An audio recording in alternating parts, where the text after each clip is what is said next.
Sajam, busur, bahaya. Astaga.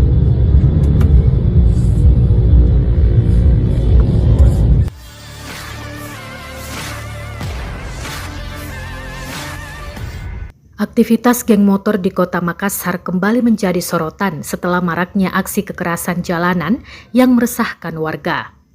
Sejumlah kelompok diduga geng motor disebut kerap melakukan penganiayaan hingga penebasan menggunakan senjata tajam seperti parang dan busur panah. Kasus terbaru yaitu seorang remaja berusia 13 tahun menjadi korban begal sadis di Makassar. Korban saat ini masih menjalani perawatan intensif di Rumah Sakit Umum Daerah Daya Makassar. Ada pula rekaman lain yang beredar dan viral. Pengendara mobil memperlihatkan belasan motor melintas di Jalan AP Petarani sekitar pukul 3 waktu Indonesia Tengah. Kelompok tersebut diduga membawa senjata tajam sambil mengintimidasi pengguna jalan lain yang melintas di lokasi.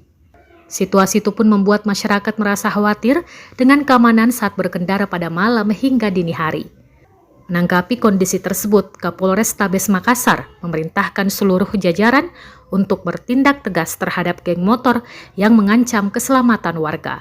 Polisi bahkan menegaskan tidak akan ragu mengambil tindakan keras, termasuk tembak di tempat terhadap pelaku yang membahayakan nyawa masyarakat.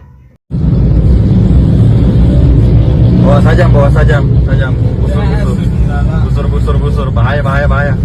Hati-hati di Petarani jam 3 bang. Jam 3 subuh. Ada semua nih. Bawa pisau.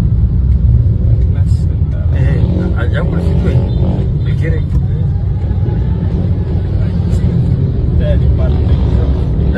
Astaga.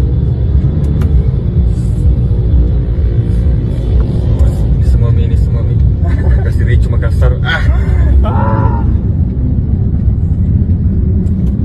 Download Tribun X sekarang, menghadirkan lokal menjadi Indonesia.